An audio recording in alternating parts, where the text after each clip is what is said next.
Tak jo. Hezký den, vítáme vás u dalšího pokračování podcastu Kolaps, který pro internetový deník Alarm.cz připravují Jan Bělíček a Pavel Šplíchal. Dění ve Slovensku se do českých médií i veřejné debaty dostává čím dál častěji, může za to především nástup k moci Roberta Fica a jeho koalice. S naším dnešním hostem se zaměříme především na aktivity Ministerstva kultury a širší kontext toho, co se momentálně děje na slovenské kulturní scéně. Ještě než se do toho žhavého tématu pustíme, tak bychom vám rádi připomněli, že stále pokračuje naše crowdfundingová kampaň, tentokrát pojmenovaná Bez vás to nepůjde na portálu darujme.cz. Obracíme se v ní především na ty z vás, kteří nás pravidelně posloucháte a zatím Alarm nepodporujete pravidelným měsíčním příspěvkem. Celý náš obsah je zcela zdarma a rozhodně na tom nehodláme nic měnit. Abychom mohli v tomto módu fungovat, potřebujeme podporu všech, kteří si to mohou momentálně dovolit. Pokud patříte mezi těch 200 000 lidí, kteří se každý měsíc pravidelně vracejí na naše stránky a ještě nás nepodporujete, tak se zapojte do naší kampaně a podpořte svoji oblíbenou redakci. Samozřejmě moc krát děkujeme všem, kteří už to dávno dělají, protože co, Pavle? Bez vás bychom nebyli nic. A nic bychom nemohli ani natáčet. Třeba dnešní Kolaps. S nástupem Roberta Fica k moci se dali do pohybu až šokujícím tempem razantní změny ve slovenské společnosti i politice. Stranou bohužel nezůstala ani slovenská kultura. Velmi rychle začaly čistky ve veřejnoprávních médiích i velkých kulturních institucích. Tváří těchto procesů se stala slovenská ministryně kultury Martina Šimkovičová, jejíž rezort prosazuje velmi svéráznou a reakční představu o tom, jak by měla vypadat slovenská kultura a taky slovenské umění. O co ministryni jde a jak se může slovenská kultura bránit, o tom si dnes budeme povídat s šéfredaktorem slovenského měsíčníku Kapitál Tomášem Hučkem. Čau Tomáši, vítej u nás v Kolapsu. Ahoj, díky za pozvání. My jsme na začátku chtěli zjistit, jaká je atmosféra momentálně v Kapitálu, čemu se teď věnujete, o čem se momentálně v redakci bavíte, řešíte spíš to, co se děje ve slovenské politice, nebo se to snažíte třeba přebít něčím úplně jiným, zajímavějším? No, je to tak akože pol na pol. Na jednej strane stále my pracujeme na témach, ktoré máme dlhodobo rozrobené a keďže sa venujeme každý mesiac nejakej, tak to ako pokračuje. Že napriek tomu, čo teraz sa deje na Slovensku, tak my vlastne dokončujeme číslo o pastierstve, čo je naozaj úplne mimo téma. Veľmi taká príjemná salánka je to, keď sa relax proste. Si čítam. Tak to je iný svet. To je jedna vec, ale na druhej strane samozrejme tomu, čo sa deje, sa venujeme aj v textoch, aj natáčame hromadu videí k tomu, ankety. A samozrejme, že veľa ľudí z redakcie, aj tí, čo teraz v redakcii sú, alebo niektorí ľudia, ktorí časom už z redakcie odišli a dneska sa venujú nejakým iným veciam v oblasti kultúry. Tým, čo sa v kultúrnej sfére teraz deje, žijú naozaj, mám pocit, že takmer 24 hodín denne. Mnohé z nich sú súčasťou iniciatívy Otvorená kultúra. Ja takisto, aj keď skôr okrajovo, než by som tam organizoval tie najdôležitejšie veci, ale mnohí z nich sú v tejto iniciatíve. A teda treba povedať, že im to zaberá, viem, že im to zaberá obrovské množstvo času, obrovské množstvo energie, možno aj chuti do života. Takže zatiaľ ako na takejto ako keby obsahovej a psychologickej úrovni sa nás to dotýka, myslím, že všetkých, lebo všetci sa tým venujeme sa tomu naozaj často.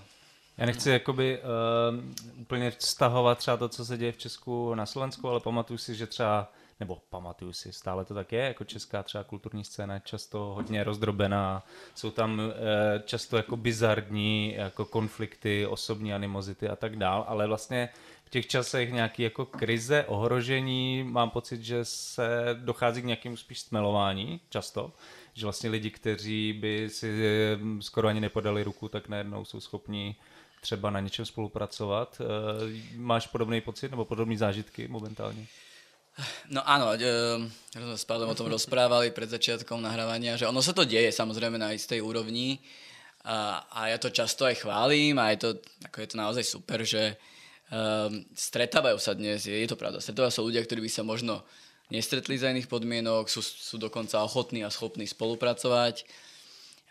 A napríklad tá iniciatíva Otvorená kultúra, to je aby bolo jasné teda možno vašim poslucháčom, ktorí úplne nepoznajú tú iniciatívu, že to nie je nejaká akoby maličká iniciatíva bratislavskej kaviarne, kde by bolo 15 ľudí. To je naozaj obrovská iniciatíva, kde dnes tie posledné čísla, čo som počul, tak tam je nejak takmer 2000 jednotlivcov, jednotlivých umelcov, umelkyň, 700-800 organizácií zriaďovanej i nezriaďovanej kultúry po celom Slovensku. Tam na jednom z tých protestov, ktoré táto iniciatíva organizovala, to bolo niekedy asi pred mesiacom, myslím. Bol veľký protest, tam prišlo asi 10 000 ľudí. A súčasťou toho protestu okrem rôznych prejavov bol iba vymenúvanie iniciatív a organizácií, ktoré sú súčasťou otvorenej kultúry.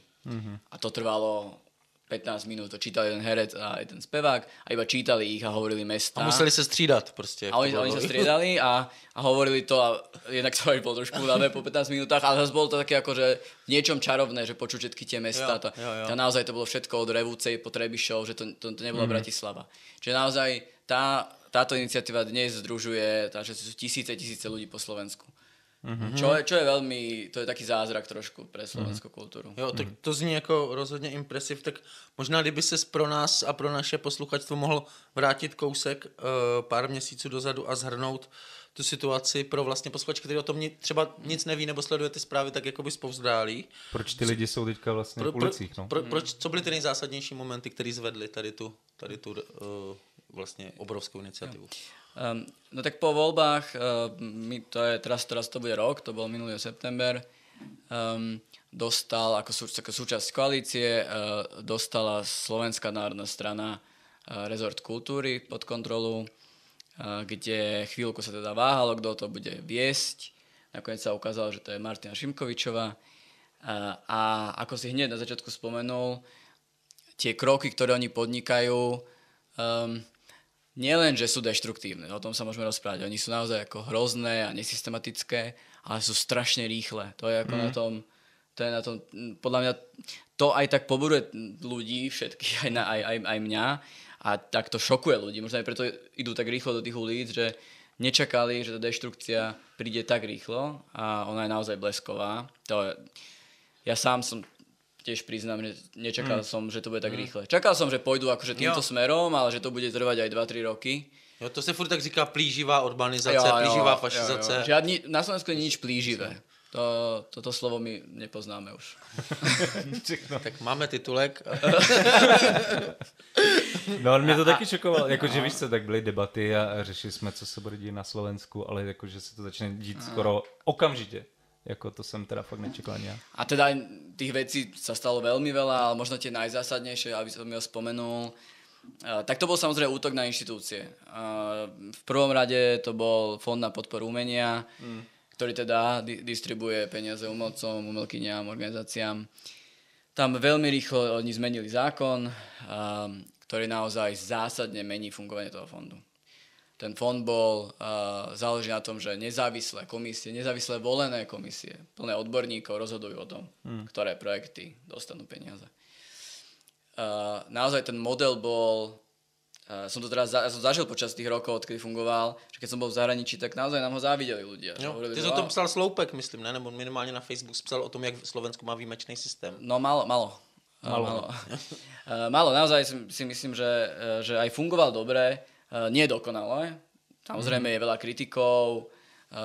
Dokonca aj my ako Kapitál sme v jednej chvíli publikovali taký otvorený list kvôli nejakým tam takým akože skôr malým systémovým problémom, ktoré sa dali zmeniť a aj sa zmenili. Tam vtedy bol problém, že si nemohli študenti a študentky žiadať na svoje umelecké produkty, výkony, zatiaľ čo boli študentami. čo nám prišlo také hlúpe, že tak robíš si súčasnou... doktorát a nemôžeš žiadať na výstavu alebo niečo. A súčasnou perspektívou vlastne ako drobnosť. No úplná drobnosť. A je pravda, že my sme to akože kritizovali, tam to myslím, že bolo aj vypočuté a zmenilo sa to. Že akože, iba teda hovorím, že nebol to dokonalý systém, samozrejme mal nejaké svoje chybičky. Ale fungoval dobre, celko fungoval veľmi dobre a ten zákon zmenil fond tak, že už dnes nerozhodujú odborné komisie. Oni tam stále sú, tie odborné komisie, uvidíme teda dokedy, ale sú tam. Tí ľudia, niektorí v nich zostali, mnohí odišli, to je tiež nejak veľká diskusia na Slovensku. K tomu sa určite či zostať alebo odísť. No, a tí, čo zostali, tak v tých odborných komisiách sú, avšak tie odborné komisie už majú iba poradný hlas. Predtým... A rozhoduje kto teda? Ministerstvo, ne? Ministerstvo cez svoju radu. Jo, ministerská rada. Ministerská rada, taká je rada Fondu na podporu umenia, kde si oni dosadili teraz ľudí, je tam taký jeden sochár, tiež také ako veľmi hoaxerskej dezinformačnej scény, ktorý tiež tvrdí, že LGBTI tu ide zrušiť našu peknú bielú civilizáciu. No, títo ľudia teraz budú rozhodovať o tom, kam tie peniaze pôjdu.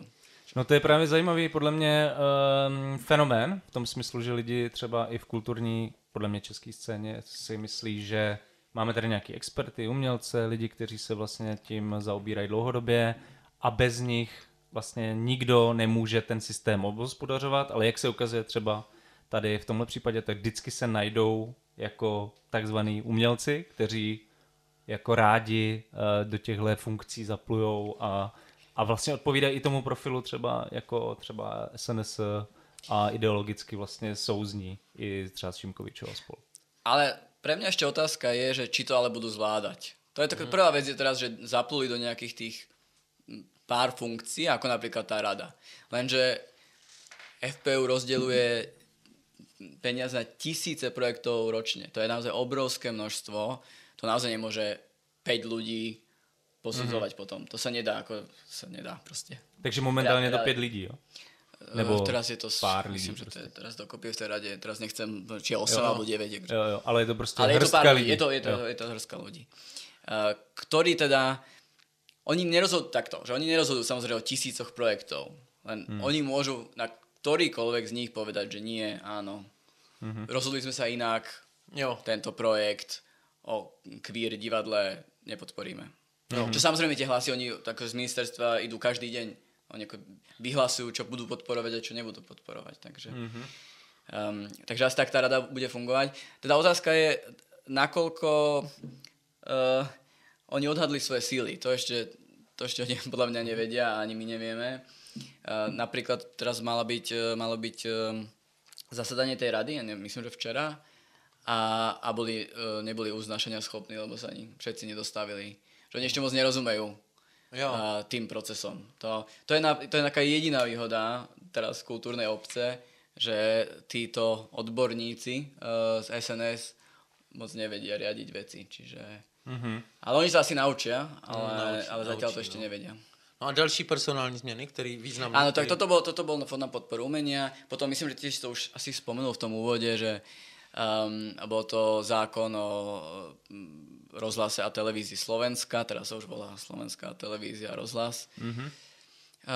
Takisto sa zmenilo, podobným štýlom sa zmenil ten zákon a fungovanie tejto inštitúcie, že je teraz tam rada, takzvaná etická rada, ktorá tiež rozhoduje, čo bude vhodné a čo nebude vhodné, podobne s podobnými figurkami. To boli tieto dve, a to boli zásadné inštitúcie pre chod médií a kultúry samozrejme. A potom v obrovskom nastali personálne čistky. Čo asi tie najvýraznejšie postavy boli riaditeľ Slovenského národného divadla a riaditeľka Slovenskej národnej galérie, ale zďaleka neboli. Oni dvaja sú samozrejme najviac viditeľní, ale predtým to bola napríklad riaditeľka Bibiany, Centrum pre umenie pre deti. A tam sme vtedy robili aj veľký protest. To bolo niekoľko mesiacov dozadu. A to sú stále ako teda ľudia na postoch nejakých ako keby veľmi riaditeľských, ale tie čistky idú aj teraz v tých úplne na tých nižších pozíciách. Na ministerstve kultúry idú teraz čistky idú vo veľkom, tam to sú desiatky ľudí, ktorí prišli o prácu. A kdo tyhle lidi ale nahrazuje? Jako, co to je za kádry? Jako, Zatiaľ nikto. Jo. A to je na tom zaujímavé, zatiaľ nikto. Takže oni to není úplně připravený, ta rychlá revoluce. Pripravené nie je nič. To je úplne vidieť, že nič nie je pripravené. A kdyby to byl psaný rozhovor, tak teďka dám v závorkách směje se. Ale tak zúfalo sa smeje. To byla druhá závorka. Nie, no minimálne to tak pôsobí, ale myslím, že to tak je, že veľa tých vecí nie je pripravených. To je vidieť aj pri takých tých personálnych zmenách na tých vysokých postoch, že teda vyhodia niekoho z postu riaditeľky Slovenskej galérie, ale nemajú náhradu. A tam žiadna nie je, teraz tam je nejaký ako keby krízový. Ekonom, ne? Si možno ste zachytili. No. Bitner nebo... Je tam, áno, Bitner. Bitner sa volá, áno. To sú kádři Bitneři. Je to krízový manažér, ktorý je zároveň nejaký inštruktor seba jogy, alebo nejako také.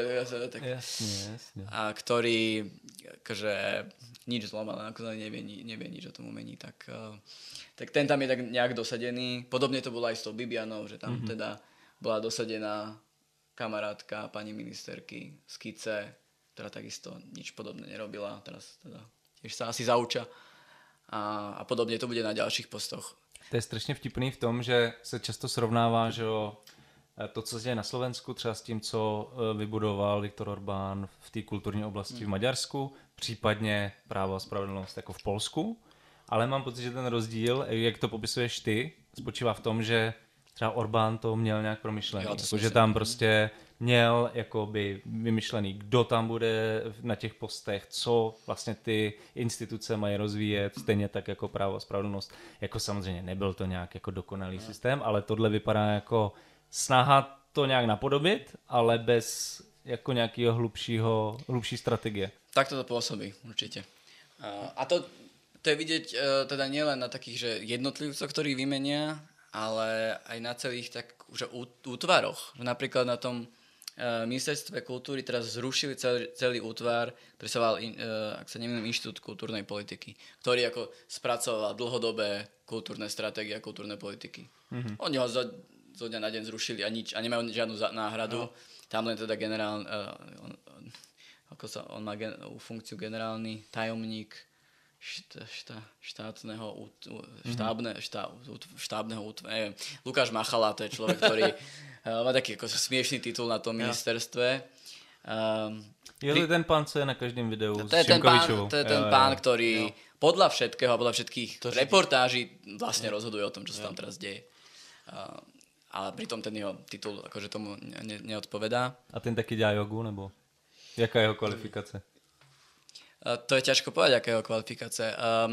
On je človek, ktorý podobne ako ostatní, možno sa dostaneme aj k Martine Šimkovičovi, k celému tomu tímu, tak oni sú akože celkovo ľudia, ktorí prichádzajú z tej dezinformačnej scény. Že to je akože z veľkej časti důvod, proč tam jsou.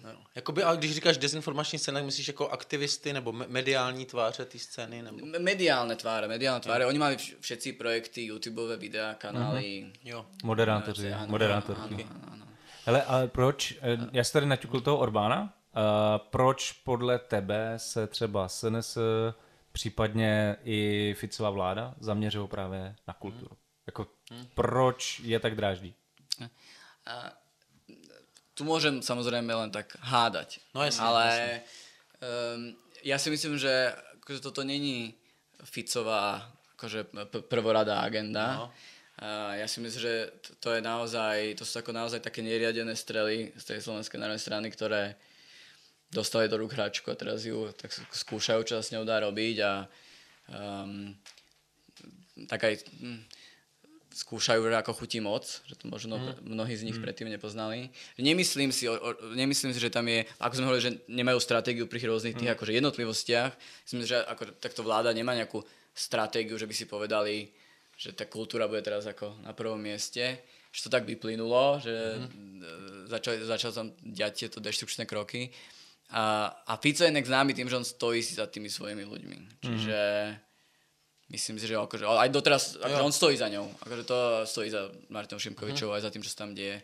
A jemu to možno aj v niečom vyhovuje, akože v niečom to aj vyhovuje. Ale nevidíš tam nějaký sofistikovaný plán, že by kultura měla odvést pozornost od jiných věcí prostě a tak, jako spíš je to náhoda prostě klidně. Nemyslím si to. Ja viem, že takýto narratív na Slovensku dosť sa šíri, že toto je len, že to, čo sa deje v kultúre, je len na to, aby sa zamaskovali väčšie problémy. Ktoré môže byť, samozrejme, ale úplne si nemyslím, že to tak je. Že ty problémy sa stejne nezamaskujou za prvé. A za druhé... Že tie problémy napríklad, ktoré sú oveľa väčšie, alebo možno s väčším dopadom na spoločnosť, čo sú napríklad problémy v justícii, tak sú ako viditeľné, to nie všichni o nich píšou. Všetci vedia. Takže pokud to byl plán, tak se nepodařil. Ale že to možná trošku nahrává spíš tomu, že třeba Ficovi je to úplně jedno, ne? Co se děje na kultuře. Možno je mu to jedno, ale zase nahráva mu to do takej tej atmosféry, ktorá nastala aj potom, ako sa vrátil po tom atentáte s takým ako ešte s takou akože väčšou vervou a takou ešte väčšou nejakou takou bojovnosťou a takou ako provokatívnosťou, že mu tak akože sedí do krámu teraz celé a to je vidieť aj na tom, že čo sa teraz deje s odvolávaním Michala Šimečku z postu podpredsedu parlamentu, neviem teda, či ste zachytili, ale to je práve vec, ktorá akoby napojená na kultúru. Že tam ministerstvo kultúry, agenda teraz tieto dni, keď sa dejú akože vážne veci a môžeme o tom sa porozprávať, že kultúra dneska začala práve dnes ako nahrávame, začala štrajkovať, tak ich agenda je teda boj proti Michalovi Šimečkovi, pretože údajne jeho rodina vyciciava peniaze z ministerstva kultúry a z kultúrnych fondov. Jako jeho žena. Nebo jeho partnerka, jeho vlastne nadácia, ktorá je pomenovaná po jeho starom otcovi. S ktorou on nemá nič spoločné, Progresívne Slovensko s tým nemá nič spoločné. Takisto ako samozrejme on nemá nič spoločné s tým, aké umenie robí jeho partnerka, to sú akože, samozrejme úplne výmysly. No a tomuto sa teda venuje Ministerstvo kultúry a prebral to samozrejme aj Robert Fico. Už na tom niekoľko videí, tlačoviek bolo o tom, že Michal Šimečka nie je gentleman, lebo vyciciava cez svoju rodinu, vyciciava štát a mal by odstúpiť. A teraz ho idú odvolávať teda z tej pozície. Takže sa mu to hodilo v boji proti politické opozícii. Hodilo sa mu to, no. A bohužiaľ, ale je to prirodzené, že väčšina ľudí nerozumie úplne tomu, ako fungujú umelecké fondy, a čo to znamená, keď si žiadateľ a keď dostane ešte financie, na čo ich použiješ a tak ďalej. Čiže oni počujú iba to, že Šimečková partnerka vyciciava štát, čo je samozrejme, je to úplná hlúposť, lebo ona je teda umelkyňa, je tanečníčka. Bola tanečníčka dávno predtým, než existovalo Progresívne Slovensko a asi aj dávno predtým, než vôbec poznala Michala Šimečku. A žiadala si tieto granty za rôznych vlád a využívala ich na tvorbu umeleckých diel, tak ako všetci. A je to úplne prirodzené a legitímne. A nemá to nič s vyciciavaním štátu. A on s tým už nemá vôbec nič spoločné, keďže on ani len nebol vo vláde. On ešte nebol v živote vo vláde, veď Progresívne Slovensko bola mimo parlamentná strana a teraz je opozičná strana. Takže ich vplyv na distribúciu financií na fonde na podporu umenia je čisto nulový. Ale toto vieme my sa o tom teraz tu vieme porozprávať, ale samozrejme, že väčšina ľudí na Slovensku počuje iba to, že Šimečková partnerka. Tady ty systémy jako těch dotací, to je docela jako, jak to říct? No na to se na to snadno nalepuje jako nějaká antipropaganda vůči někomu. Přesně tak, je to takový vděčný téma vlastně pro tu dezinformační scénu, jako myslím si, že v Česku to taky jako má docela grády. Vím, že... tak teďka na Tadeše Žďárského zase jako nasadili nějakou úplně šílenost, jako že jsou úplně vylhaný dotace v podstatě. Ale evidentně to jako dost funguje. No, nezávidím Michalovi Šimečkovi momentálně. No a jeho partnerke, lebo čo sa teraz spustilo za posledné 3 dní na slovenských sociálnych sieťach a hlavne tých, ako povedzme, provládnych, je video z jedného podujatia tanečného, ktoré z roku 2015, nejak výborné. Akože výborné umelecké dielo, kde tancuje jeho partnerka a tancuje proste trošku sporo odetejšia, ale to ako patrí do toho diela. A teraz to video má 100 000, má pocitu už videní a zdieľaní s tým, že pozrite sa, aké umenie robí jeho partnerka a mnohé slova, ktoré tu nechcem používať, ale akože samozrejme veľmi vulgárne na jej osobu. A to musí byť veľmi ťažké. No, tak to je hustý, no. No, je to. Toto video samozrejme šíria, to nie je, že to šíria nejakí neznámi konšpirátori, to šíri ministerka kultúry, to mala včera na svojom Facebooku. Lukáš Machala to mal dnes na svojom, čo to je, Twitteri alebo Telegrame. A to je zaujímavé, že v reakcii na vyhlásenie toho kultúrneho štrajku. Že kultúrna obec... Kultúrna obec dneska vyhlásila kultúrny štrajk a ako reakcia na kultúrny štrajk prišla správa, že prečo ľudia vôbec, čo sú za ľudia, čo štrajkujú a pritom podporujú takéto umenie, my, a to vždy on hovorí, že my, to znamená asi teda štát, že my takéto zvrhlé umenie podporovať nebudeme a zase tam bolo to video tancujúcej partnerky. Tak možná si poďme tak to je atmosféra host, ne? No, zní to hrozně tvrdě. Tak většinou se...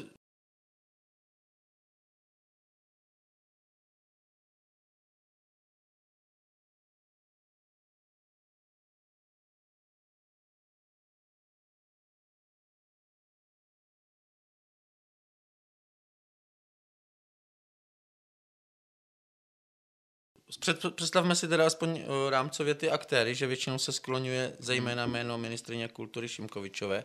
Tak co bychom o ní měli vědět? Ona je bývalá moderátorka, pracovala veľmi dlho, myslím, že v Markíze, aj tam uvádzala nejaké správy, aj nejakú zábavnú reláciu, niečo také. A z Markízy musela odísť, keď mala také nenávistné vyhlásenia proti migrantom, tedy myslím, že začínala migrantská kríza. Tak s ňou bola ukončená spolupráca a tak akože sa premiestnila teda na tú konšpiračnú scénu. Chvíľku bola aj poslankyňa, myslím si, že zo Sme rodina, čo mal Boris Kollár stranu. A potom získala akože asi akože pekný following v tom svojom projekte, ktorý sa volá TV Slovan. Niekedy, keď budete mať dlhú noc a nebudete mať čo robiť, pozrite si.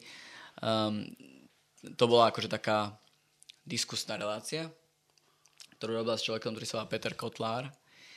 A tam išlo všetko od antivaxerstva, antisemitizmu, Ukrajina, všetky tie témy, ktoré tam proste čakáme, že tam budú. Tak tie tam boli, majú tam vždy tých hostí, neviem, Harabína, neviem, všetkých ľudí z tejto scény. A tam teda akože získal popularitu v týchto kruhoch a potom, keď SNS išlo do volieb minulý rok, tak oni urobili to, že vyskladali tú kandidátku z týchto akoby rôznych youtuberov. Že to asi teda viete, že zo strany SNS ako takej sa dostal vlastne cez tie voľby len jediný človek a to bol Andrej Danko. Predseda, jasne. Všetci ostatní sú presne tento. Táto youtuberská scéna. A ona skončila teda na pozícii ministerky kultúry a ten Peter Kotlár je teraz špeciálny splnomocnenec pre vyšetrovanie covidu. Nejak takto. Ktorý je akože samozrejme antivaxer. No, tak, a ten teraz dáva také úžasné vyhlásenie, za ktoré sa hanbí celá krajina. Že on teda ide dokázať, že to nebola pandémia. Tak, ale že to bylo... To neviem. To ešte nevie nikto. Ale nebola to pandémia. Tak, to se zvědaví, na co přijde. Tyjo. Všetci sme zvedaví. Ale jako je smutný, že teda nějaká taková funkce vůbec existuje. Tomu vymysleli. Jo. To nejak po tých voľbách sa vymyslelo veľa vecí. Tam sa vymyslela táto špeciálna funkcia pre ňoho a vymyslel sa celé nové ministerstvo. Ministerstvo športu. Aha. To neexistovalo. A to má? To má SNS. Ale jak sme ne? Nie, Taraba je na ministerstve životného prostredia. Jo, to je na iný, to si zavolajte niekoho, to je na celý dvojhodinový diel, čo sa deje na životnom prostredí. Okay. To sú podobné prostredie ako v kultúre, ak nie väčšie.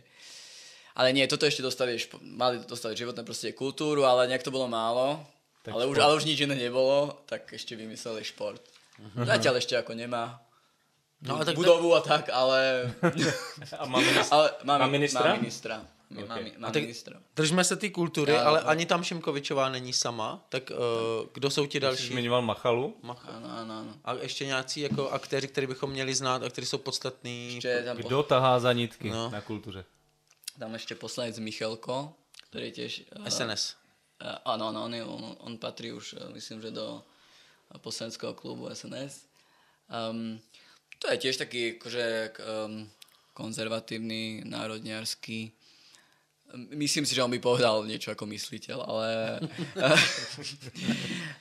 je to človek, ktorý inak je ako jeden z mála, podľa mňa, tomu zase treba ako trochu priznať, že on trošičku vie, ako tie procesy v kultúre fungujú.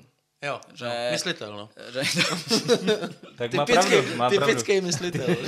Lebo on aj bol štatutár vydavateľstva, ktoré vydávalo národniarskejšiu literatúru. Že vie čo, vie, ako napríklad fungoval Fond na podporu umenia. Že ak je niekto, kto podľa mňa inicioval tú zmenu a ukázal presne, že čo sa má meniť, tak to bol podľa mňa on. Pretože bol, že a to je tak akože veľmi zreteľné, že bol taký ohrdnutý žiadateľ. Že niekoľkokrát nedostal tú podporu, tak nám teraz ukázal, ako sa to bude robiť. Tak teraz teraz myslím, že to je správny, ľudia tú podporu dostanú. Tak to je jeden človek, ktorý podľa mňa z veľkej časti, áno, keďže je mysliteľ, tak stojí za tým programom.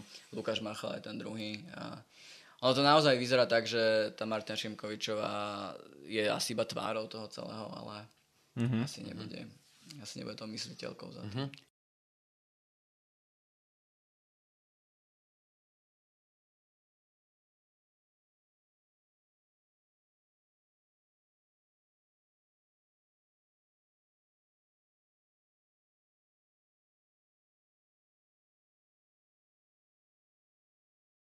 Já jsem tady měl otázku, na kterou ty jsi ještě trošku odpověděl, ale položím ji teďka trošku jinak.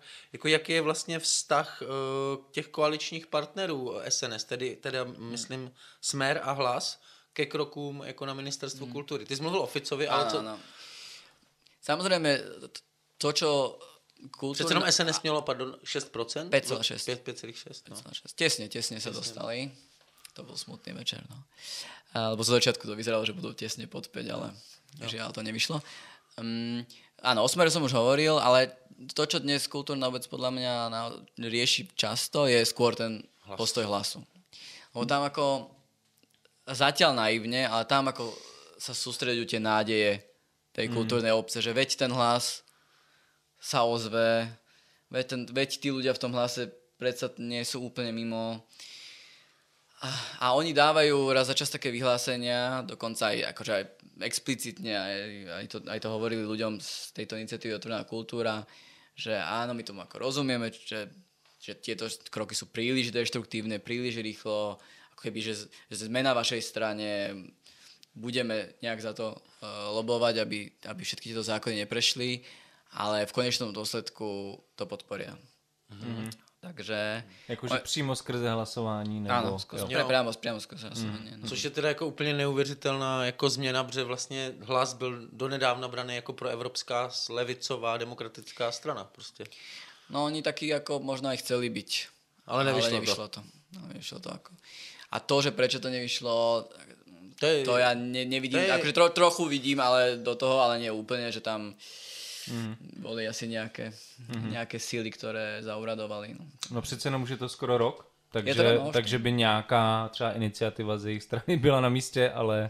Zatiaľ bohužiaľ neprišla samozrejme od prezidenta. No. Jo, na to jsme se taky chtěli ptát, tak to s nám, jak se to říká, vypálil rybník. Což... Nevypálil, protože, ne, tak tam to bylo docela zajímavé, že hlavně před prezidentskýma volbama často, bylo to i na Slovensku podle mě tato diskuze v některých kruzích, ale i v Česku ve smyslu tak Pellegrini bude nějak korigovat Fica, přece mu nepůjde na ruku, může něco prostě zastavit a tak dále.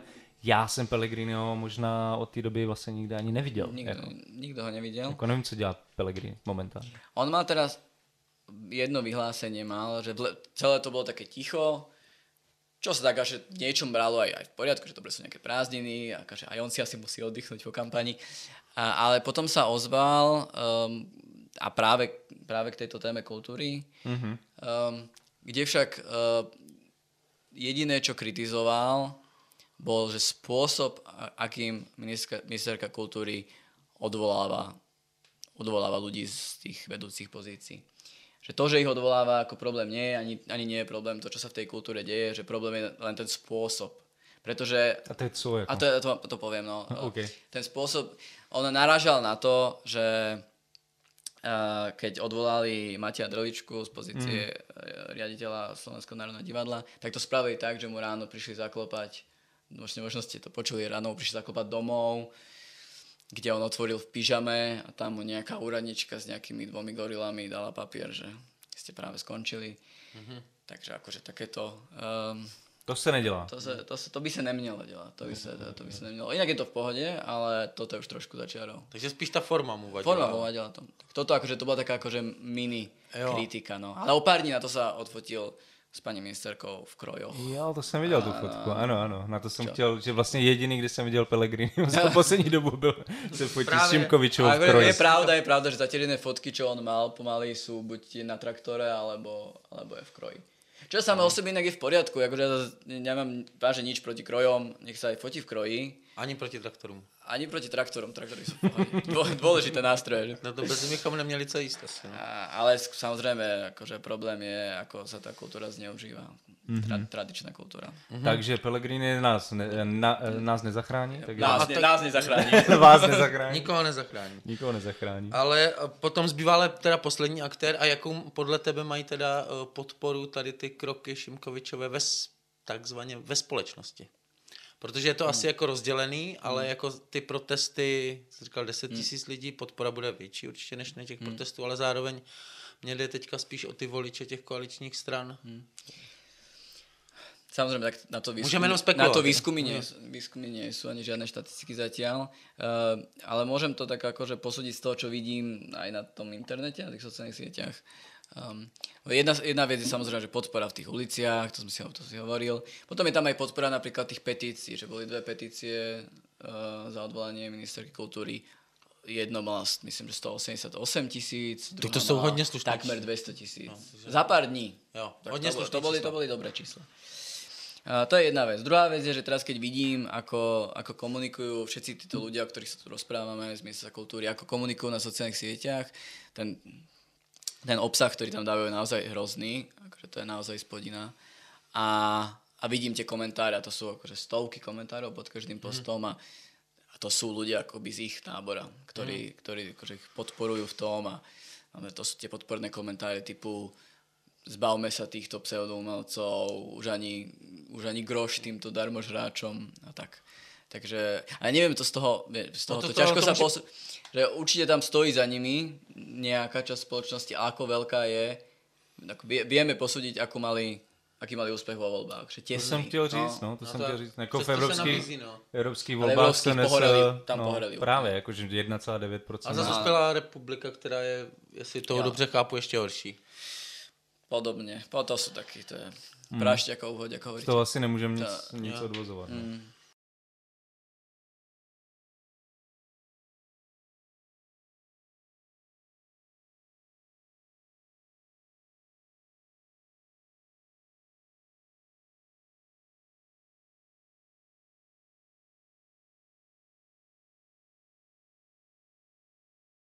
Ale a možná se můžeme dostat ještě k nějakým těm bizarním momentům, který jsme vlastně třeba přes prázdniny zaregistrovali, aby se nám do toho trošku vnesl světlo, co se dělo třeba v Košicích na pódiu Košického národního divadla se Štefanem Fufou, který chtěl vlastně umravňovat produkci a vyhánět nezletilé lidi z publika domů. Co to mělo znamenat? Bizarných momentov my máme tak veľa, vieš to. To sú momenty, ktoré doplúvajú i k nám. Každý týždeň niečo vybereš. Toto iba takú menšiu opravu, že nebolo to teda na pôde Košického divadla. Bola to hra, ktorú robilo Košické divadlo, ale nie na ich domácej pôde, ale bolo to v nejakej dedinke. Asi neviem, niekde na Zamagúri, myslím. Takže to bol taký ako výjazd. Hrali tam hru, ktorá sa volá Moje baby, ktorá hovorí o 3 generáciách žien a ich problémoch s mužmi. A podľa štátneho tajomníka životného prostredia, ktorý... Teraz keby ste mali text, môžete, že krčí ramenami, ale nevie. Ťažko povedať, aká je jeho funkcia v kultúrnych podujatiach, ale on sa ocitol teda aj v tom klobuku Indiana Jonesa a postavil sa počas podujatia pred publikum, zastavil herečku v nejakom monológu a povedal, že nemôže pokračovať toto predstavenie, kým neodídu maloletí z neho, lebo niečo sa mu tam zdalo asi aspoň trochu sexuálne alebo niečo také. A tam potom sa strhla samozrejme taká akože výmena názorov, niektorí ľudia odišli, niektorí nechceli odísť. Nakoniec to vlastne dopadlo tak, podľa toho, čo som čítal v médiách, že to predstavenie odohrali trošku neskôr v nejakých iných priestoroch vnútorných, to sa odohrávalo tak vonku. Potom išli donútra a on sa potom ešte vrátil o pár hodín večer, keď balili divadelníci všetky kostýmy a veci, tak sa vrátil, začal si ich všetkých natáčať a teda ukazovať, že toto sú tí perverzní umelci, ktorí prišli s perverzným umením kaziť vašu mládež. A tam nastala nejaká ďalšia potyčka, lebo očividne tí divadelníci už toho mali dosť. No. To je docela hustý teda, no. Jakože co dělá tajemník ministerstva životního prostředí? Dobře, přišel se podívat na divadlo, to je v pohodě. Ale proč do sem je to v klidu.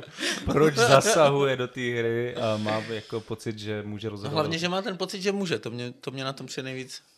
No, tak ja mám pocit, že celý tento podcast je o tom, že to vám vysvetľujem, že oni majú ten pocit, že môžou. Akože preto sa strašne veľa vecí deje aj v tej kultúre, že sa tu rozpráva o tom, či to má nejaký systém, alebo nemá.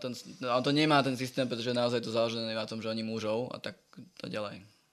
A Štefan Kufa je bratr Mariana Kufy. Že je brat. Známého, velmi konzervativního katolického kněze. Ešte teda k Štefanovi Kufovi, keď už sa o ňom rozprával, potom už snáď... No povídej, my nemáme dosť ešte od Štefana. Ja tak ešte vám pár bizarných vecí poviem. A tam by som ako v prvom rade teda upozornil na veľmi dobrý článok Janky Močkovej v denníku N, ktorý vyšiel pred pár dňami. A ona v tom článku popisuje, čo sa deje na ministerstve kultúry vnútri, medzi tými zamestnancami.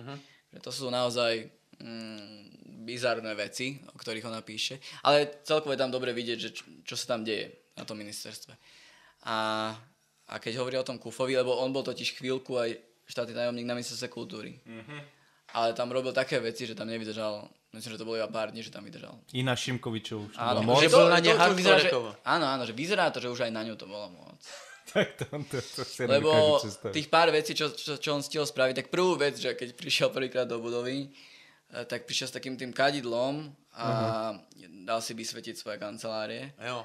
Čo je ešte dobre. Je to iba bizár, ale trochu to smrdí, ale... Trochu, ale to sa dá vyvetrať. V Polsku normálne. V Polsku, jasne. A to bolo ešte akože dobré, že v poriadku, len také trošku vtipné to bolo. Ale horšie bolo potom, ako sa vraj správal podľa toho článku k zamestnankyniam, že chodil za nimi a prikazoval im, že nemôžu chodiť v nohaviciach do práce, lebo že žena v nohaviciach to sa neslúši. A že keď teda aj začali chodiť v sukniach, tak aj potom ich chodil, že to zase akože moc krátke, alebo moc farebné, alebo moc kvietkované, takže to tiež nebolo v poriadku. A zároveň aj chodil za nimi a vysvetľujem, že no ale mali by som spraviť tak, že na tých riadiacich funkciách by mali byť iba muži, že to nie je úplne pre ženy. Takže taký Taliban, proste, kato Taliban. No tak to se docela vysvětluje ten jeho vstup na divadelní představení. Jakože. Tam keď človek chvíľku sleduje, tak zase není prekvapený týmto. To je hustý. No kromě toho se docela koloval i seznam těch takzvané nebezpečné literatury zprava i zleva.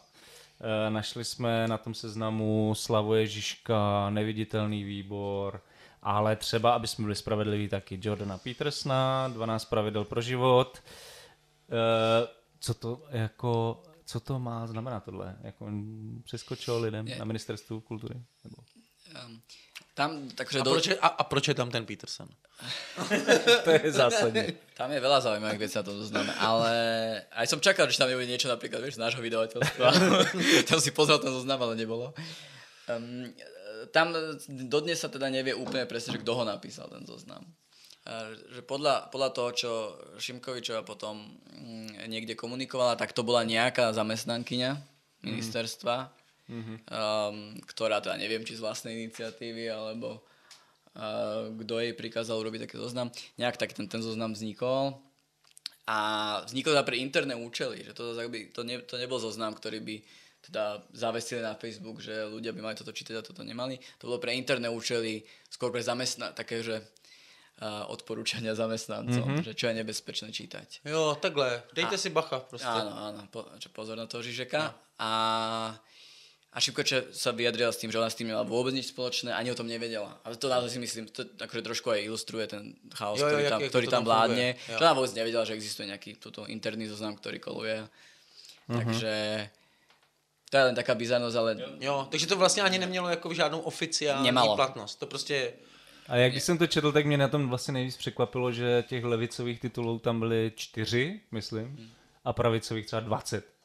Jakože to mě fakt překvapilo. Tak to byla možná jako... Myslím si, že keby dávala dokopy pani ministerka, povedzme, s Lukášom Machalom, tak by ten zoznam vyzeral inak. Ano. To by som si aj pozrel, ale... To by mě taky zajímalo. Ale takže... daj tomu 2 mesiace. Ja zase, keď chcete, môžem potom prísť vám porozprávať o tom novom zozname. No ale jakože ten seznam teda naznačuje, že opravdu třeba nelže, že nad tím neměl žádnou kontrolu, protože ten seznam by vypadal pravděpodobně jinak. A když se bavíme o tom ministerstvu kultury, tak jak tam vypadá jako personální situace, co se týče jako těch jako řadových nebo těch jako běžných úředníků a úřednic jako odchází od tam, nebo naopak se to snaží nějakým způsobem udržet jako v chodu, nebo už proběhly čistky vlastně nějaký? Tu sa budem tiež odkazovať ten spomínaný článok z denníka N, ktorý naozaj odporúčam aj si prečítať, kde sa hovorí, že podľa odhadov už asi 40% ľudí odišlo. To je naozaj veľké množstvo. To je hodne. No. A buď odišlo, alebo boli odídení. Veľká časť bola vyhodených. Presne ako som spomínal aj ten útvar celý, ktorý bol rozpustený. Potom tam bol aj rozpustený útvar, ktorý sa mal venovať kultúra a osvete. Potom boli vyhodení všetci, ktorí boli v tom záučnom termíne. Jo. A potom ďalšie desiatky ľudí z rôznych dôvodov. Často s tým, že nesúhlasili s tým, čo sa na tom ministerstve deje. Takže obrovské množstvo ľudí je už preč, nejakí tam zostávajú. Samozrejme aj v tom článku zostávajú v anonymite, čiže akože nevieme presne, kto zostáva, čo tam robí. Ale keď už hovoríme o tých bizarnostiach, to už sa dneska nedá inak, keď hovorím o ministerstve kultúry, tak taká akože tiež zábavná, bizarná historka. Otvorená kultúra robila taký protest, ktorý bol štafetový protest, ktorý trval 10 dní a od rána do večera a každú hodinu sa striedali rôzni predstavitelia a predstaviteľky kultúrnej obce a držali transparent. Tiež som tam hodinku si takto postal s tým transparentom. A ten prvý deň, keď tam držali ľudia stáť tým transparentom, tak vo výlohe ministerstva kultúry sa objavil transparent v rovnakých farbách, tiež to bolo tak červené a čierne, na ktorom bolo napísané, že zamestnanci ministerstva kultúry stoja za pani ministerkou a Lukášom Machalom. A to v tom článku sa tiež hovorí, lebo ten transparent bol v tom okne asi pár hodín a zmizol sa. A v tom článku sa vysvetľuje, že to už museli teda ísť zamestnanci za ministerkou a povedať, že toto sme nenapísali, nikto z nás si toto nemyslí. A teda sa potom ukázalo, že napísal Lukáš Machala ešte s jedným človekom a vložili to do toho výkladu. A že napsal, že stojí sám za sebou. Stojí sám za sebou. Tak dôležité je stáť si na za svým, no. Tak, a to je fajn, že tam sa asi už naozaj teda ozvali tí zamestnanci, že toto už je príliš. Tak.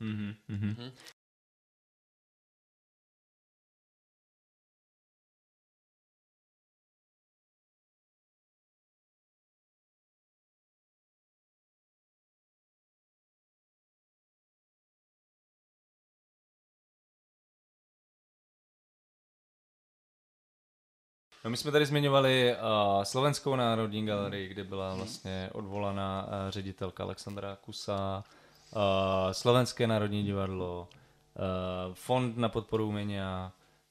Co dál? Co nás čeká dál? Jako co čeká slovenskou kulturní scénu dál? Jako jaké boje jako čeká vlastně kulturní scénu slovenskou? No tým, že to je taký bizár, tak človek sa aj bojí predpovedať, lebo že realita ťa překvapí. Prekvapí ťa vždy, no. Ja sa teraz bojím, vieš, že to si ja pustím, o 3 mesiace zistím, že to bolo celé úplne inak. Že ja mám také ako tušenie, že napríklad ktoré inštitúcie pôjdu ako prvé, a teda oni pôjdu určite, len teraz otázka, že ako rýchlo. Že ak by som to odhadoval tak nejak ľudský, tak by som si povedal, že teraz chvíľku si dajú taký voraz a tých ďalších ľudí vyhodia možno po pár mesiacoch, keď sa to trošku upokojí. Ale u nich nikto nevie. Že možno naopak to všetko zajtra ráno sa zobudíme a ďalší ľudia budú preč. Podľa mňa tie inštitúcie, ktoré sú ďalšie na rane, sú Slovenské literárne centrum a Slovenské národné múzeum, a možno múzeum dizajnu, lebo tam sú ľudia vlastne na čele všetkých tých inštitúcií sú ľudia, ktorí sú nepodlní a sú hlasní a nahlas dávajú vedieť, čo si myslia o týchto krokoch ministerstva. Čiže to sú ľudia, ktorí sú podľa mňa na rane, ale neviem odhadnúť naozaj, či to bude už zajtra, alebo to bude o mesiac, ale bude to podľa mňa onedlho to bude určite. Ať nenecháváme jako slovo jenom jako té vládě a státu, tak co samotná ta kulturní obec, jaký má možnosti se bránit, tak se brání. Ty jsi už o tom různě mluvil, ale kdybys mohl zhrnout ten vývoj zatím a i klidně nějaký své osobní hodnocení, jaký z toho máš pocit. Ak som rád, že je naozaj veľmi pozitívne, že sa toľko ľudí dalo dokopy a toľko tých inštitúcií vie spolupracovať. Ja som to ešte nezažil nikdy na kultúrnej scéne, že by toľko ľudí vedelo spolu robiť a v niečom je to fascinujúce sledovať, najmä tú otvorenú kultúru, že koľko, a to robia ľudia zadarmo, samozrejme. A neprekvapuje, že ľudia z ministerstva ako Lukáš Machala spochybňujú od začiatku, že odkiaľ je to financované, či to je z zahraničia, klasické trópy šorošovské. Čo je samozrejme hlúposť. To nie je to financované zo žiadneho zahraničia. Nie je to financované takmer nijako. No, proste sa to ďa zadarmo. To väčšina ľudí, úplne drvia väčšina ľudí to robí zadarmo a robí hrozne veľa. Tam tá iniciatíva totiž nielen, že usporiadáva protesty, ona neustále upozorňuje na všetko, čo sa deje. Píše o tom články, robí o tom grafiky.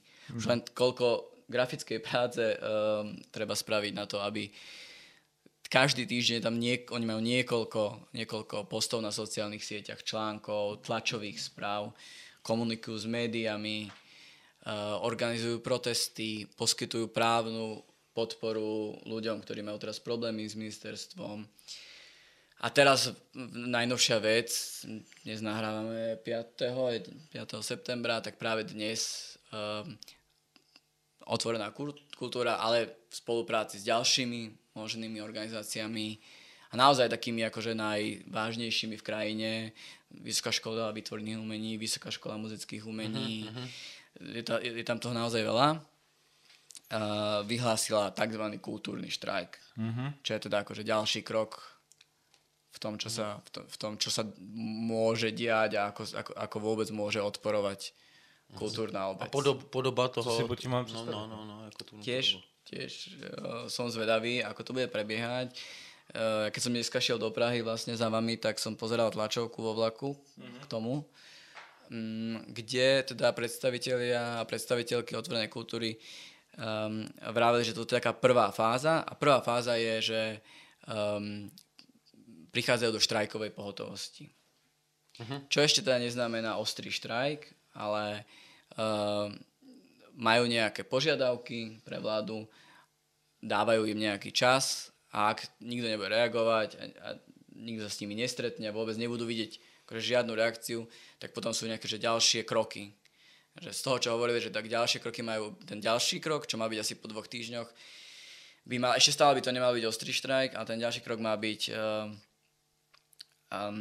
akože manifestácia tej solidarity štrajkovej v rôznych aj zriaďovaných a nezriaďovaných kultúrnych inštitúciách počas, povedzme, divadelných predstavení, počas trvania výstav, počas predávania kníh na festivalu. Môže to byť čokoľvek.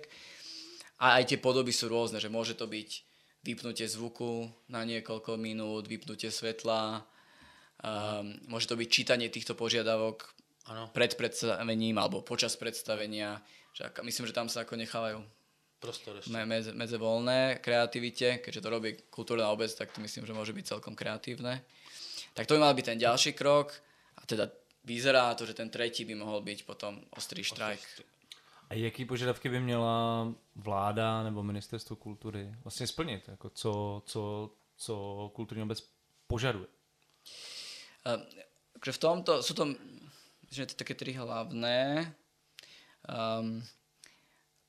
Za mňa možno trošku obecné, aby som možno ich prijal ešte konkrétnejšie, ale možno to je na schvál obecnejšie, aby mohol ten dialog s tou vládou. Aby bolo kam jednať.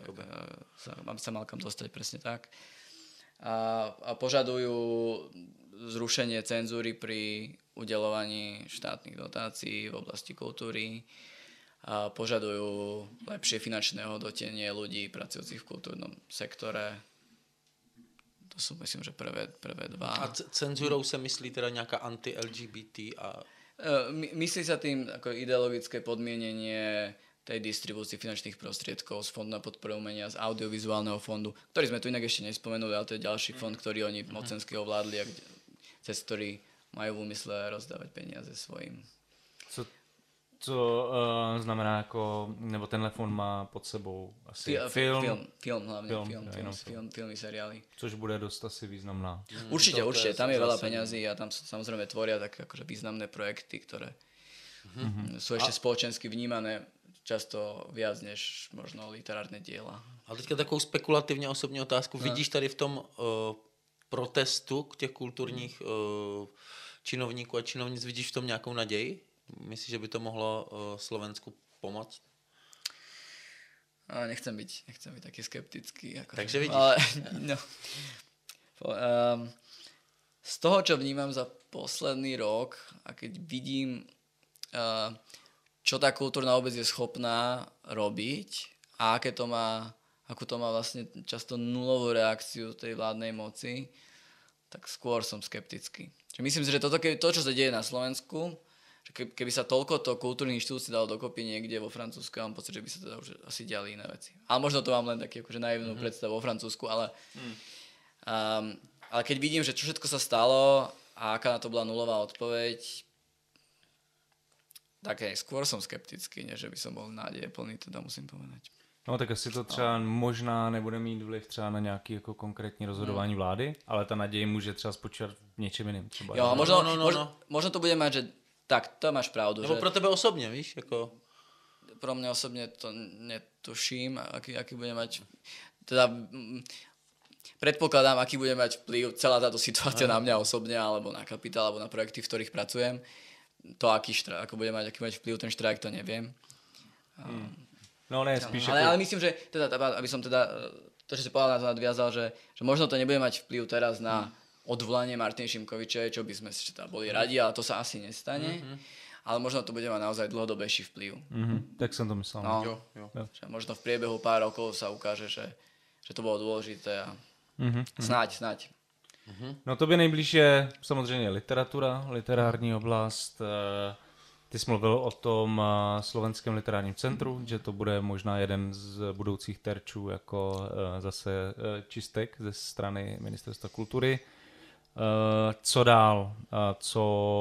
Jaký je momentálně vliv jako vlastně Ministerstva kultury třeba na slovenskou literaturu? No to ešte nie je vidieť teraz. Tak ako mnoho tých iných vecí, on sa to ešte neukazuje, pretože oni len teraz tie fondy ovládli. Že to, presne ako som vravel, že to chvíľku potrvá, kým si ešte dosadia do tých odborných komisí ľudí, kým rozhodnú, kým tie peniaze niekam prídu, od niekaď odídu. Tak. Takže fond na podporu umenia. Fond na podporu umenia, ale aj napríklad aj to Slovenské literárne centrum to takisto podporuje nejaké literárne, aj podporuje preklady diel do do iných jazykov, podporuje rôzne literárne podujatia, diskusie a tak ďalej. Čiže aj tam sú nejaké peniaze, ktoré... A to teďka ale zatím beží? Proste? Zatiaľ áno. Zatiaľ to, v tom Slovenskom literárnom centre zatiaľ to tam beží. To FPU, tak to, oni sa tam teraz dostali. A teraz prichádzajú práve koniec roka, že ľudia si budú teraz žiadať na budúci rok granty rôzne aj literárne, na preklady, na vydávanie kníh, na tvorbu. Čiže uvidíme presne, či si žiadať vôbec budú tí ľudia. To je naozaj otázka teraz na Slovensku veľká, že či žiadať od FPU, to, alebo že to je morální alebo, dilema. Áno, to je veľké morálne dilema. A keď si žiadať budú, čím tie peniaze dajú, koľko im dajú, ako zdôvodnia, prečo tomu spisovateľu dali a tomu nedali, ako to sa všetko ukáže. Mm-hmm. Ale tiež som skeptik, tiež si myslím, že queer román proste nedostane podporu. To si myslím, že takmer isté. A nějaký zajímavý reakce z té literární obce na dění, nemyslím jenom na dění v literárním provozu, ale obecně na dění na Slovensku, ve slovenské kultuře? Hlavne na tom poli nejakej publicistiky sa to deje, tam vidím, že veľa spisovateľov na to reaguje, aj sa zapojuje do tých protestov, aj sa zapojuje do tej iniciatívy Otvorená kultúra, aj sa o tom veľa píše. Akože. To je také akože smutné, že veľa sa o tom teraz na Slovensku píše. Aj u vás sa dokonca veľa píše. Tady. A ja som tady a som všelikde, som v najbližších dňoch ešte sa tu s viacerými ľuďmi rozprávam. Že píše sa o tom veľa a to je na tom najhoršie, akoby, že je to veľmi frustrujúce, že na to, koľko sa o tom píše a na to je toho veľa vo verejnom priestore, takže tie výsledky tomu úplně nezodpovídají. No my jsme popisovali, jako, co se děje, jaký strategie třeba volí třeba Slovenská kulturní obec, popisovali jsme to dění, ale teď by mě zajímalo, jestli tě napadá, jako, co dalšího by se s tím dalo dělat, jo? Že třeba tyhle akce jsou třeba málo radikální, jestli je potřeba jako přitvrdit, jako, co konkrétně by se vlastně jako mělo dělat, jo? Protože to je taková zoufalá situace. Že ja úprimne, že potom ostrom štrajku neviem, aký je akože ďalší možný krok. Že ak by ten ostrý štrajk vyšiel a naozaj by sa na ho zapojili obrovské množstvo aj takých tých naozaj veľkých kľúčových inštitúcií, tak to je niečo, čo by teoreticky naozaj mohlo trochu pomôcť, ale neviem, čo by mohlo byť teda akože ďalší krok. Ale furt se bavíme o stávce jako kulturní institucí, to znamená muzea, třeba vysoké školy, umělecké vysoké školy a tak dále. Ale vlastně není tam třeba propojení jako s dalšíma třeba sektorama, že? Jako zaměstnanci v autovýrobě. Že? Třeba zavřeme prostě Volkswagen. Jo. Treba povedať ale v tomto ohľade, že slovenské odbory podporili tieto kultúrne aktivity. Tak tam je možná prostor pro je tam, myslím si, že tam prebieha tam aj nejaká komunikácia. Monika Uhlerová, ktorá je na čele tých odborov, je človek veľmi, podľa mňa, ktorý chápe to, čo sa tam teraz deje a je veľmi taká ústretová a aj dokonca mali na svojich sociálnych sieťach slovenských odborov mali podporný status k tomu, čo Otvorená kultúra dnes robí.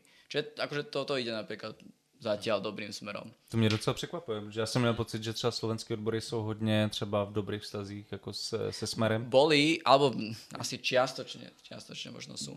A treba povedať, odkedy tam je Monika Uhlerová, tak sa veľa vecí zlepšilo. Tak to by mohlo být zajímavé. Trošku taká nová generácia. A toto Honza se ptal vlastně na ty jako veřejný nějaký projevy nebo nějaké veřejné formy odporu vůči tomu vlastně už takovým jako režimu. Ale co vlastně ty individuální? Ty jsi mi teďka se odkazuju na naši konverzaci ještě před natáčením, kdy jsi mi říkal vlastně, že někdo zaujímá postoj, že vůbec nechce mít kontakt s tou mocí, tak třeba ani o ty granty vlastně nežádá. Někdo naopak oprávněně říká, že prostě hele, to jsou peníze jako naší společnosti, já jako umělec na ně mám právo. Tak jak tady v tomhle individuálním ranku vlastně, jak se k tomu lidi staví, nebo jestli už to mění vlastně nějaké svoje postoje? Jak se k tomu stavíš ty? Ja sa k tomu stavím tak, že áno, že to sú proste verejné financie, to sú peniaze na všetkých, to naozaj nie sú peniaze nejakej hrsky ľudí zo Slovenskej národnej strany. Šimkovičové. Presne. Ale úplne rešpektujem ten druhý názor. Ja sa o tom teraz veľa rozprávame, mám veľa kamarátie, ktoré nebudú žiadať peniaze od Fondu na podporu umenia. Mnohé si budú žiadať peniaze. Takže tam nie som si úplne istý, či je tam tá jedna správna odpoveď. Ja sa nepozerám na tých ľudí, ktorí si to nebudú žiadať nejak zle a myslím si, že ale oni na tebe jo, možná. Oni na mňa asi áno. Ale takto. Aj to žiadanie od Fondu na podporu umenia napríklad, alebo od iného, teda audiovizuálneho, alebo čohokoľvek, tiež ja to budem napríklad zvažovať aj podľa toho, čo sa ešte bude diať. Že keď napríklad si požiadam v kategórii, povedzme, že časopis a uvidím, že dobre, že my sme dostali nejaké peniaze, ale všetky časopisy, ktoré sa venujú queer téma, tam sme vlastne aj my, ale dobre, možno by ste to ani nevšimli, ale nejaké takéto projekty by nedostali, tak tam by som veľmi zvažoval nejaké ako gesto, možno vrátenie toho grantu. Nebo dať prostor tým queer časopisom. Nebo dať, alebo hej, zobrať peniaze a preposlať im ich. Neviem, akože tam potom zase treba zvažovať, že čo ďalej, ale asi by som najprv tú žiadosť skúsil a potom by som videl, že čo sa deje ďalej. Ale toto je napríklad môj postoj, ale hovorím, je mnoho iných postojov. Tak já předpokládám, že se budou rodit i nový nějaký formy, jako co budou lidi jako vymýšlet, co se vlastně v té situaci dá dělat. Určite, takže nové formy solidarity budú určite nejak vznikať. Tak další titulek za mě. Což je samozřejmě možná i to téma té naděje, o který jsme vlastně mluvili, jo? Že vlastně všechny tady tyhle situace vždycky generujou i nové formy jako solidarity a nějaký vzájemnosti a spolupráce. A doufám, ak víš, akým pozitívnym veciam sme sa dostali. Jako já sám sebe překvapuju. Ale jako... Ale tak ty už seš to, ty už se připravuješ, jako, protože to, jako to, co se děje na Slovensku, se může, neříkám, že musí, ale může velmi brzy dít i u nás. Něco jako na rozdíl od jiných lidí, ty jsme tady včera popisovali Jindřicha Šídla, který si myslí, že všechno bude v pohodě. Ano, že máme vyšší, že máme lepší. Všechno je lepší v Česku. On srovnával ale ne se Slovenskem, ale s Maďarskem a vlastně tam uváděl nějaké argumenty, že u nás je nezávislejší ústavní soud, lepší občanská společnost. No, tak to já si úplně nemyslím a myslím si, že jsme stejně ohrožení. Já si taky myslím, že jsme velmi zranitelní. No. A i s ohledem na to, co se děje třeba, já nevím, v zemích jako Německo, Rakousko a spol, tak já myslím, že je trošku naivní si myslet, že z Česku se zrovna tohle vyhne. Akože ja si tiež úprimne myslím, že ste na tom trochu lepšie, že možno občianská spoločnosť je o trošku silnejšia, ale je pravda, že ak príde akože silná moc, ktorá bude meniť zákony, tak už veľmi si nepomôže občianská spoločnosť. To vidíme dneska u nás. Takže o současném dění na slovenské kulturní scéně, ministryně Šimkovičové i čistkách ve významných institucích jsme si dnes povídali s šéfredaktorem měsíčníku Kapitál Tomášem Hučkem. Tomáši, ještě jednou díky moc, že jsi za námi dneska dorazil, že jsi tady byl naším hostem a že jsme si mohli společně povídat o těchto neúplně veselých tématech. Dík moc. Ja ďakujem za pozvanie. Aj som rád, že sme sa vlastne dostali k tej nádeji. Ani som to nečakal. Nějak to musí skončit, prostě nemůžeme tady furt depkařit, jako se z toho zblázníme. Já se to učím. Pavel to vůbec neumí. Ale ne, učím se. Pavel Jsem pesimistický, ale léčím se. Každý den přijde do redakce a mluví o fašismu. Jo. Zatím s úsměvem. Tak děkujeme taky vám, posluchačům a posluchačkám Kolapsu. Děkujeme za to, že nás tak věrně posloucháte, že nás máte rádi. Pokud se vám tento díl líbil a chtěli byste nás finančně podpořit a ještě to neděláte, tak teď máte ideální příležitost v naší momentální kampani Bez vás to nepůjde. Odkaz na ní najdete v popisku k dnešnímu dílu na streamovacích platformách. Připomínám, že veškerá podpora Alarmu je totiž taky podporou našich podcastů, tedy i tohoto podcastu Kolaps. A mockrát, a to především a zdůrazňuji, bych rád poděkoval všem, kteří nás už podporujete a podpořili jste nás v minulosti, jste nejlepší a bez vás by nebylo nic. Jste skvělí, moc krát vám děkujeme, bez vás to nejde, nepůjde. Je to tak. Moc krát díky. Tak to už je z dnešního Kolapsu úplně všechno. Z pražského studia se loučí Jan Bělíček a Pavel Šplíchal. Budeme se na vás těšit zase příště u dalšího pokračování našeho podcastu Kolaps. Tak čau. Čest.